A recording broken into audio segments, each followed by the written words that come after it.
Gente, bom dia, tudo bem com vocês? Eu sou Rosana Oliveira e eu trabalho com desenvolvimento de hábitos de estudo. Nesse vídeo de hoje eu vou dar 8 dicas de estudo para você ter um bom desempenho acadêmico sem ter que se matar de estudar. Então dá o seu like e assiste esse vídeo até o final. Vamos lá!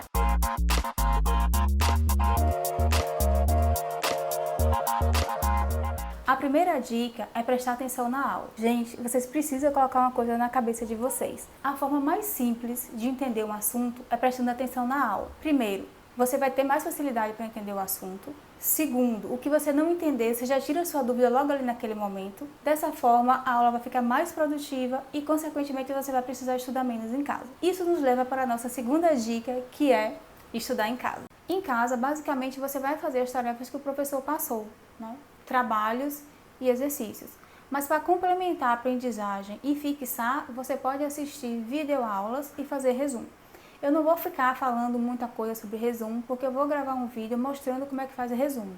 Mas o que eu quero chamar a atenção de vocês é que em casa, gente, é mais difícil da gente conseguir se concentrar para estudar, porque tem muitas distrações. Tem TV, tem som, tem celular, e isso acaba tirando muito a atenção da gente. Agora, o que eu sugiro e que funciona comigo é na hora de estudar, você desliga celular, TV e deixa na sua mesa só o que você vai precisar para estudar. Evita de toda hora levantar para ir pegar coisas, para ir ao banheiro, para fazer lanche, porque isso acaba diminuindo muito o rendimento do seu estudo. A primeira coisa que você vai precisar para estudar em casa é ter os assuntos copiados, porque eles vão ser a base para você estudar depois. Então, se você não copiar os assuntos, o que é que vai acontecer? Você não vai ter material para estudar. Concorda? Aí tem gente que pode dizer, Rosana, eu não consigo prestar atenção na explicação e copiar o assunto ao mesmo tempo. Então, o que é que você pode fazer? Você pode pedir ao professor para ele passar o assunto no quadro e dar um tempinho, né? Pelo menos um tempinhozinho assim para você copiar. E aí você pode, né, copiar o assunto e prestar atenção na explicação depois. Mas se o professor não fizer isso, o que é que você pode fazer?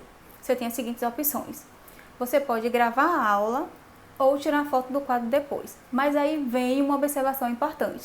Se você gravou a aula ou você tirou a cópia do quadro, você vai precisar passar esse assunto para o seu caderno, de preferência no mesmo dia quando você chegar em casa, para evitar que você acumule muito assunto. O assunto não é mágico, ele não vai passar sozinho, né, para o caderno. Então, você vai precisar desse material para estudar depois, então é importante que você tenha essa disciplina de sempre que chegar em casa, você passar logo ele para o seu caderno, tá? A quinta dica é fazer as atividades. Então, para começar a fazer as tarefas, você precisa estar com todo o material de estudo organizado, para evitar que você tenha que ficar levantando toda hora para pegar alguma coisa. E quando você for fazer os exercícios, por favor, não se especialize em fazer exercícios fáceis. Eu não sei porquê, não me pergunte qual é a lógica, mas tem gente que só gosta de responder exercícios fáceis e pulos difíceis. Sendo que a lógica é que se você aprende a responder os exercícios difíceis, você vai conseguir responder com mais tranquilidade os fáceis e os medianos.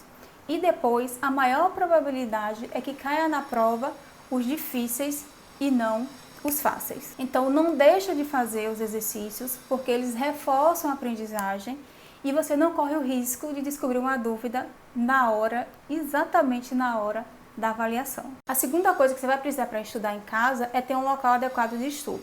Rosana, mas eu quero um local adequado de estudo. É bem simples, gente, não é nada demais. Você vai escolher um local iluminado e sem barulho na sua casa, onde você possa estudar todos os dias. Isso pode ser no seu quarto, na sala, no escritório ou qualquer ambiente da casa que seja pouco utilizado pelas outras pessoas. Aí o que é que vai acontecer? Você vai precisar também de uma mesa, né? Normalmente a gente fala de escrivaninha. Mas se você não tiver uma escrivaninha, você pode utilizar uma mesa, né, para colocar o material de estudo e uma cadeira para você sentar e ficar confortável. Isso porque estudar na cama, né, ou no sofá não é bacana, gente. Você vai ficar muito tempo sentado, né, em uma posição que pode acabar forçando a sua coluna e até causando dor. Outra coisa também que é importante, quando você definir o seu local de estudo, deixa ele sempre limpinho, porque se você deixar, né, tudo bagunçado em cima da mesa, livro, caderno, celular, computador, quando você define o tempo que você vai estudar, você pode perder muito tempo procurando o seu material de estudo, né? Então, se você definiu que vai estudar 2 horas, você pode levar 10 minutos, não é porque você não achou o caderno, ou porque você não achou o livro, ou coisa do tipo. Então, deixa tudo sempre arrumadinho, bonitinho, que você ganha tempo e isso deixa o seu estudo mais produtivo. Combinado? A sexta dica é tirar as dúvidas. Justamente porque os assuntos, eles vão ficando mais complexos de uma série para outra. E se você acumula dúvida, o que é que pode acontecer? Você pode ter dificuldade de entender os assuntos das séries seguintes. Sem falar que justamente aquela questão que você ficou na dúvida, ela pode cair na prova. Então você pode perguntar, Rosana, pelo amor de Deus, mas com quem é que eu tiro as dúvidas? Se nem sempre dá tempo de tirar todas as dúvidas com o professor.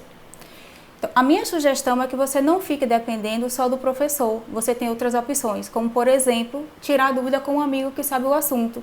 Porque isso é bom para ele e bom para você, porque quando ele te ensina, ele também aprende. Por exemplo, na faculdade, os meus colegas, eles sempre me pediam para estudar com eles genética e botânica, porque eram as duas disciplinas que a maioria dos colegas, eles tinham dificuldade e eu gostava. Inclusive, eu fazia estágio em genética e hoje eu sou geneticista. Mas o importante é que não guarde as dúvidas, tire sempre que você puder, porque elas podem atrapalhar a sua vida mais na frente. A outra opção é você tirar dúvida com um parente que seja professor ou tenha conhecimento do assunto. Por exemplo, eu sou professora de biologia, então os meus sobrinhos, quando eles vão fazer atividade de casa e tem alguma dúvida relacionada com biologia ou ciências, eles me ligam e eu ajudo a tirar a dúvida. A sétima dica é fazer um cronograma de estudo, porque vai te ajudar a organizar, planejar e otimizar o seu tempo de estudo. A primeira coisa que você vai precisar para fazer um cronograma é ter um caderno ou uma agenda com todas as datas, né, das tarefas que você precisa fazer. A partir daí você vai definir, primeiro, quais disciplinas você vai estudar cada dia, segundo, quantas horas você vai estudar por dia e terceiro, o horário que você vai começar a estudar todos os dias. Isso é importante para você definir uma rotina e isso funcionava para mim. Então, para você ter uma ideia, eu sempre começava a fazer os deveres de casa 2 horas da tarde e estudava em torno de 2 horas por dia, todos os dias. Inclusive, esse é o tempo também que eu recomendo para os meus sobrinhos e para os meus alunos. Para você ter uma ideia, o meu sobrinho Thiago, ele está agora no 7º ano, ele estuda 2 horas por dia, todos os dias, e a média geral de curso dele é sempre em torno de 9,3. Então, você estudando 2 horas por dia, você consegue ter um bom rendimento e evita aquela frustração ou estresse de ter que estudar de última hora e ficar estressado, né? Evita você de passar pelo estresse de ter que estudar tudo de última hora. A 8ª e última dica, gente, é fazer uma atividade de lazer no final do estudo. Então, se você criar o hábito de fazer alguma coisa que você gosta, como assistir TV ou praticar um esporte no final do estudo, isso vai ser bacana porque vai te ajudar a relaxar e desestressar e vai ser favorável em 2 outros aspectos. O primeiro é que vai diminuir a sua vontade de querer parar no meio do estudo para fazer alguma coisa para relaxar. E segundo, vai aumentar a sua motivação para continuar estudando, porque você sabe que no final do estudo você vai conseguir fazer alguma coisa bacana. Se você gostou desse conteúdo, dá o seu like, se inscreve aqui no canal, isso é muito importante para mim. E se você tem alguma dúvida ou dificuldade para estudar, deixa aqui embaixo nos comentários que eu respondo no próximo vídeo. Um forte abraço e até a próxima!